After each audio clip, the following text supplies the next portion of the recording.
जितना हम लोगों ने मैंने बजट दिया है उसमें से जो है अभी मात्र 20-30% भी रिलीज नहीं हुआ है और बाकी जो है अटका पड़ा है। तो अभी तक तो कह रहे थे कि इलेक्शन चले हैं, अब इलेक्शन भी हो गए हैं। तो पहले तो 1 साल तक यही कहते रहे कि इलेक्शन आ गए, इलेक्शन चले हैं।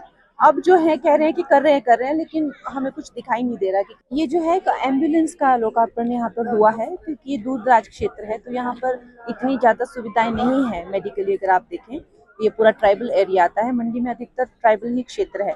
तो उसमें अभी तो हमने एक यहाँ पे हमें जो डिमांड आई थी उसके हिसाब से हमने एक का किया है। जैसे जैसे हमें और क्षेत्रों से डिमांड आएगी वैसे वैसे बाकियों का भी होगा। जी, आई थिंक हिमाचली मोर और लेस हिमाचल में जो है शुगर एक बहुत बड़ी एक मेनिस है। यहाँ पर बीपी भी है बहुत ज़्यादा, कोलेस्ट्रॉल का ज़्यादा चपेट में लोग आए हुए हैं। तो उससे ज़्यादा मैं कहूँगी कि जो खाद्य पदार्थ हैं हिमाचल के लोग अभी भी बचे हुए हैं। लेकिन जो बाकी जो करीबी राज्य हैं जहाँ से हमें जो सब्जियाँ आती है और ये सब करके, उससे ज़्यादा अब कैंसर का भी खतरा बहुत ज़्यादा बढ़ता जा रहा है, जिससे करके पेस्ट का बहुत ज़्यादा इस्तेमाल हो रहा है।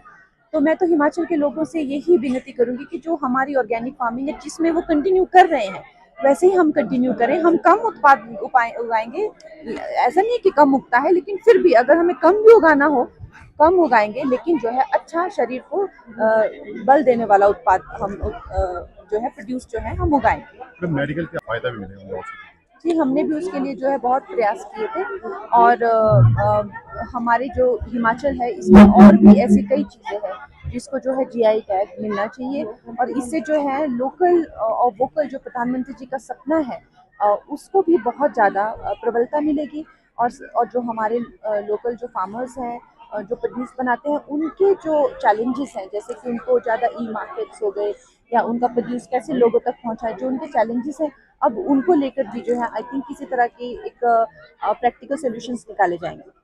मैम, हिमाचल की बात करें कुल्लू की, इतना ऐसा बजट जो है वो आपने एमपी फंड से दिया है, आप कह रहे हैं कि वो यूटिलाइज नहीं हो पा रहा जी है। जी जी जी, जितना हम लोगों ने मैंने बजट दिया है उसमें से जो है अभी मात्र 20-30% भी रिलीज नहीं हुआ है और बाकी जो है अटका पड़ा है। और हमें ये भी काफ़ी सेंटर से भी काफ़ी क्वेश्चंस आते हैं कि ये क्यों अटका पड़ा है, तो उसके लेकर हम भी अधिकारियों से बात करते हैं। तो अभी तक तो कह रहे थे कि इलेक्शन चले हैं, अब इलेक्शन भी हो गए हैं।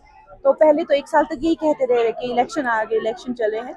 अब जो है कह रहे हैं कि कर रहे हैं, लेकिन हमें कुछ दिखाई नहीं दे रहा कि किसी तरह का जो है उसमें तो थोड़ा सा काम तो यहाँ पे स्लो करते हैं, जिसके खैर हम तो आदी नहीं है, हमें तो फटाफट काम करने की आदत है, बहुत ही ज़्यादा स्पीड से काम करते हैं, तभी तो आज इस उम्र में यहाँ तक पहुँच पाए हैं। तो लेकिन ये गति देखकर बहुत ही निराशा भी होती है और कई बार हताश भी हो जाते हैं, कई बार फ्रस्ट्रेट भी हो जाते हैं।